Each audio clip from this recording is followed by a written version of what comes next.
Hope you're doing well. Welcome to episode 13. Let's get started. Our first word is alleyway, which is a noun that is defined as a narrow street or passageway between buildings. It is also defined as a pathway for pedestrians, often located behind or between buildings. It is also defined as a covered walkway or arcade, especially in a medieval European city. For example, the detective followed the suspect into the dark alleyway, hoping to catch him before he could escape. Our second word is alliance, which is a noun that is defined as a formal agreement or treaty between two or more countries to cooperate for specific purposes. It is also defined as a union or association formed for mutual benefit, especially between organizations or individuals. It is also defined as a relationship between two or more parties based on shared goals or interests. For example, the alliance between the two tech companies allowed them to pool resources and compete more effectively against their rivals. Our third word is allied, which is an adjective that is defined as joined by or relating to a political, military, or economic alliance. It is also defined as having a similar nature or function and therefore able to work together. It is also defined as united in a common cause or goal. For example, the Allied forces worked together to overcome the enemy's defenses and achieve victory. Our fourth word is alliteration, which is a noun that is defined as the repetition of the same sounds or letters at the beginning of adjacent or closely connected words. It is also defined as the use of words that begin with the same sound or letter, especially in poetry or literature. It is also defined as a literary device that emphasizes and adds rhythm to a phrase or sentence. For example, the tongue twister "Peter Piper picked a peck of pickled peppers" is an example of alliteration. Our fifth word is alliterative, which is an adjective that is defined as relating to or characterized by alliteration. It is also defined as using alliteration as a rhetorical or poetic device. It is also defined as having the same initial sound in two or more words of a phrase.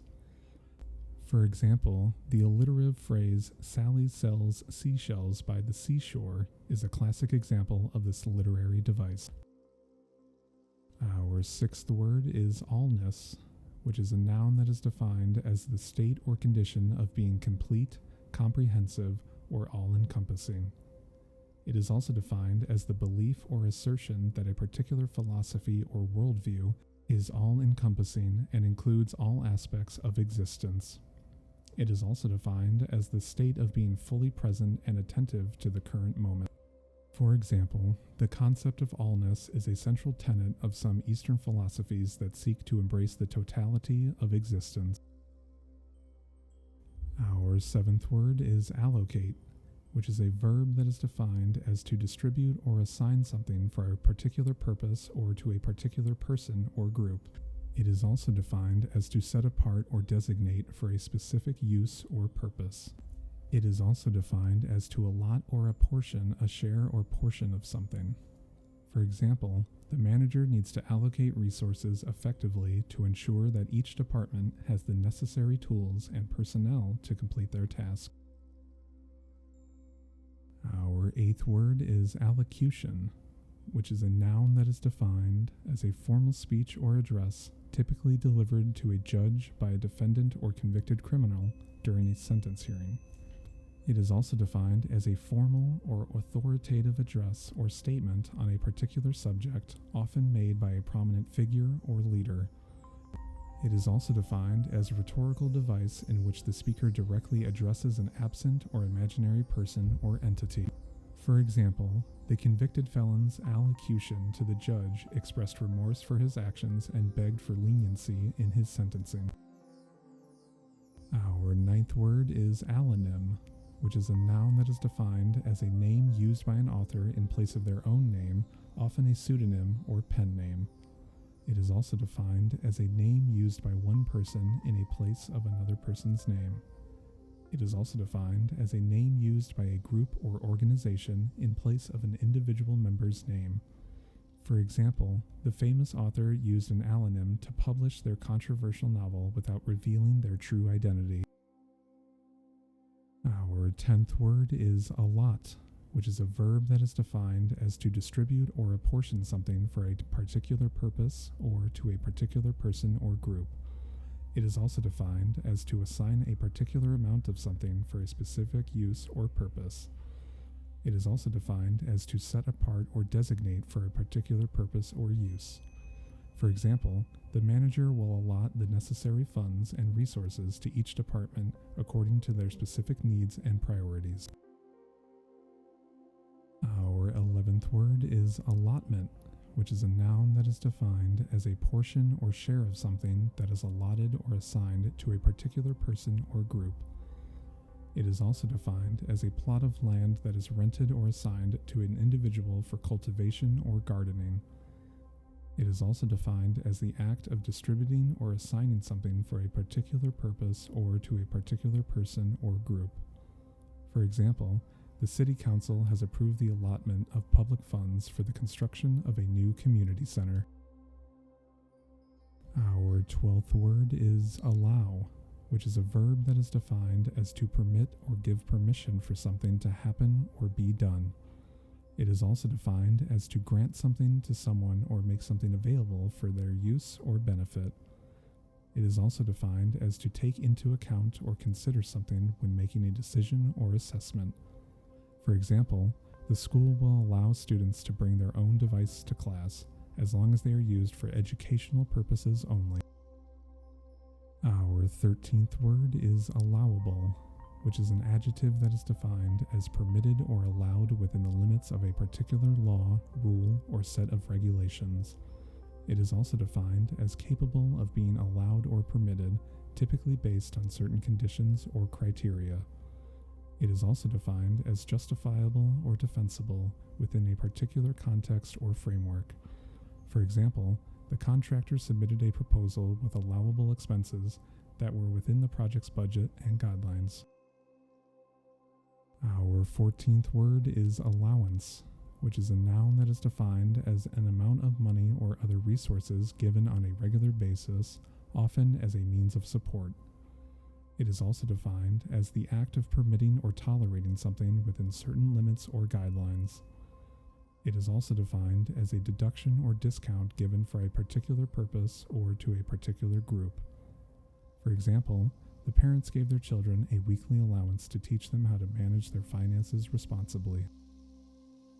Our 15th word is allowed, which is an adjective that is defined as permitted or given permission to do something, typically within the limits of a particular law, rule, or set of regulations. It is also defined as acknowledged or recognized as true or valid within a particular context or framework. It is also defined as tolerated or accepted, often despite some level of opposition or disagreement. For example, smoking is not allowed in the building, but some employees still take smoke breaks outside. Our 16th word is alloy, which is a noun and a verb. The noun is defined as a mixture of two or more metals, or a metal combined with a non-metal substance, typically to enhance its properties or characteristics. The verb is defined as to combine or mix two or more metals, or a metal and non-metal substance to create an alloy. An example for the noun would be, the new alloy is lighter, stronger, and more resistant to corrosion than the previous version. An example for the verb would be, the blacksmith will alloy copper and tin to create a new type of bronze. Our 17th word is allude, which is a verb that is defined as to suggest or indirectly hint at something, often without explicitly stating it. It is also defined as to make an indirect or casual reference to something, usually without going into detail or providing specific information. For example, the comedian alluded to his past struggles with addiction during his stand-up routine. Our 18th word is allure, which is a noun and a verb. The noun is defined as the quality of being attractive, fascinating, or tempting, often in a mysterious or alluring way. The verb is defined as to entice or attract someone in a powerful and enticing way. An example for the noun would be, the allure of the unknown and unexplored wilderness drew the adventurer deeper into the jungle. An example for the verb would be, the smell of freshly baked bread and pastries allured customers into the bakery. Our 19th word is allusion, which is a noun that is defined as an indirect or passing reference to something, often in a literary work, historical event, or cultural phenomenon. It is also defined as the act of alluding, implying or suggesting something indirectly or covertly. It is also defined as a literary device in which the author makes an indirect reference to another work or event, often for the purpose of enriching the meaning of the text. For example, the allusion to Greek mythology in the painting added depth and meaning to the artwork. Our 20th word is allusive, which is an adjective that is defined as containing or characterized by indirect references, implications, or suggestions. For example, the speaker's allusive language made it difficult for the audience to understand the main point of the speech. Our 21st word is ally, which is a noun or a verb. The noun is defined as a person, organization, or nation that cooperates with another in a common purpose, often in a military or political alliance. The verb is defined as to unite or associate with another person, group, or nation in a common purpose, often in a military or political alliance. An example for the noun would be, during the war, the United States was a strong ally of Great Britain. An example for the verb would be, the two companies decided to ally together to create a more powerful marketing campaign.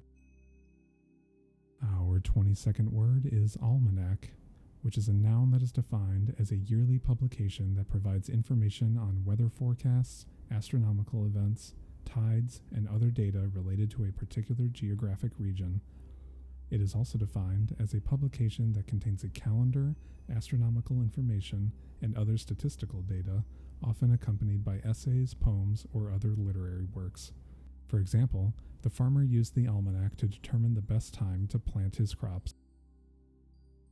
Our 23rd word is almighty, which is an adjective that is defined as having unlimited power or authority, omnipotent. It is also defined as extremely great or powerful, all-powerful. For example, the almighty power of nature was evident in the destructive force of the hurricane. Our 24th word is almost, which is an adverb that is defined as very nearly, not quite. It is also defined as approaching a certain condition but not quite reaching it. For example, I almost missed my flight because of the traffic. Our 25th word is alms, which is a noun that is defined as money, food, or other donations given to the poor or needy. It is also defined as something given to someone as an act of charity. For example, the beggar on the street corner held out his hand, hoping for alms from passing pedestrians. Our 26th word is aloft, which is an adverb that is defined as above the deck of a ship or the highest part of an aircraft. It is also defined as in a high or elevated position. For example, the sailor climbed aloft to unfurl the sails and catch the wind.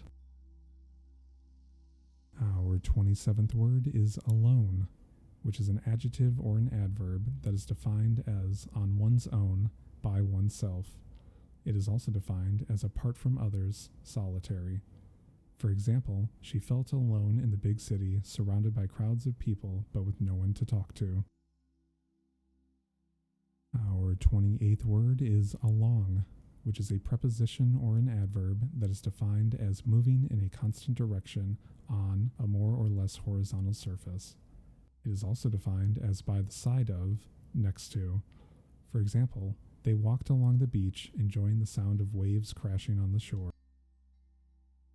Our 29th word is alongside, which is a preposition or an adverb that is defined as along the side of something or someone.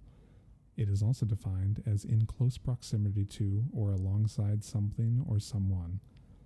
For example, the boats were tied up alongside the dock, waiting for their passengers to board. Our 30th word is aloof, which is an adjective or an adverb that is defined as not friendly or forthcoming, cool and distant. It is also defined as removed or distant, either physically or emotionally. For example, the cat watched the humans from a distance, aloof and uninterested in their activities. Our 31st word is aloofness, which is a noun that is defined as the state of being distant, reserved, or uninvolved. It is also defined as aloof behavior or attitude. For example, her aloofness made it difficult for others to connect with her on a personal level. Our 32nd word is allowed, which is an adverb that is defined as in a voice that can be heard audibly. It is also defined as out loud, not silently or in one's thoughts. For example, she read the book aloud to her class, emphasizing the most important parts. Our 33rd word is alpha, which is a noun that is defined as the first letter of the Greek alphabet. It is also defined as the beginning or first stage of something. It is also defined as the dominant or leading individual or group in a social group or organization. For example, the software company was always striving to be at the alpha stage of new technological advances. Our 34th word is alphabet, which is a noun that is defined as a set of letters or symbols in a fixed order used for writing a language. It is also defined as the basic elements or fundamental principles of a system or subject. For example, learning the alphabet is a fundamental step in the process of learning how to read and write in any language. Our 35th word is alphabetical, which is an adjective that is defined as arranged in the same order as the letters of the alphabet. It is also defined as of or relating to the alphabet. For example, the names on the list were organized in alphabetical order, making it easier to find the one I was looking for. Our 36th word is alpine, which is an adjective that is defined as relating to high mountains, especially in Switzerland, Austria, and Italy. It is also defined as growing or found in high mountains.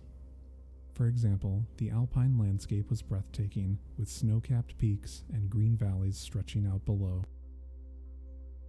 Our 37th word is already, which is an adverb that is defined as before now or a particular point in time. It is also defined as used to express impatience, irritation, or surprise. For example, I can't believe it's already April. This year is flying by. Our 38th word is also, which is an adverb that is defined as in addition to. It is also defined as used to indicate that something is similarly noteworthy or important. For example, she's not only a talented writer, but also an accomplished musician. Our 39th word is altar, which is a noun that is defined as a table or flat-topped block used as the focus for a religious ritual, especially for making sacrifices or offerings. It is also defined as a raised structure on which gifts or sacrifices to a god are made. For example, the couple exchanged vows in front of the beautifully adorned altar in the church. Our 40th word is alter, which is a verb that is defined as to change or modify something, often in a minor way. It is also defined as to make a significant change to something, often a plan or situation. It is also defined as to adjust or tailor clothing to fit better. For example, the artist decided to alter the color scheme of the painting to better match the mood of the scene. Our 41st word is alteration, which is a noun that is defined as the act or process of making changes to something. It is also defined as the state of being different from a previous or original state. For example, the alteration of the original manuscript made it difficult for scholars to discern the author's original intentions. Our 42nd word is altercate, which is a verb that is defined as to argue, quarrel, or dispute with someone. It is also defined as to engage in a heated or angry discussion or debate with someone. For example, the two politicians altercated fiercely during the debate, exchanging barbs and insults over each other's policies and beliefs. Our 43rd word is altercation, which is a noun that is defined as a noisy argument or disagreement, especially in public. It is also defined as a heated or angry dispute, a quarrel. For example, the altercation between the two politicians at the debate became physical, leading to their removal from the stage. Our 44th word is alternate, which is an adjective or a verb. The adjective is defined as occurring in turn repeatedly, every other. The verb is defined as to take turns or go back and forth in a regular or specified pattern. An example for the adjective would be, the team has alternate captains for each game. An example for the verb would be, the students will alternate reading aloud in class. Our 45th word is alternative, which is an adjective that is defined as offering or expressing a choice or another possibility. It is also defined as different from the usual or conventional. For example, if you're not in the mood for pizza, there are plenty of alternative options on the menu. Our 46th word is although, which is a conjunction that is defined as despite the fact that. For example, although it was raining, he decided to go for a run anyway. Our 47th word is altitude, which is a noun that is defined as the height above sea level or ground level. It is also defined as elevation, height, or distance above a given level or reference point. It is also defined as highness or loftiness of character, thought, or feeling. For example, the pilot adjusted the plane's altitude to avoid the tall mountain peaks ahead. Our 48th word is alto, which is a noun that is defined as a singing voice or musical instrument range that is lower than soprano but higher than tenor. It is also defined as a high-range member of certain instrument families, such as alto saxophone or alto flute. For example, the alto section of the choir harmonized beautifully with the sopranos and tenors, filling the church with rich, melodious sound. Our 49th word is altogether, which is an adverb that is defined as completely, in every way, entirely. It is also defined as collectively, all things considered, in sum. For example, after the performance, the audience gave the cast an altogether enthusiastic round of applause. Our 50th word is altruism, which is a noun that is defined as the principle or practice of unselfish concern for the welfare of others.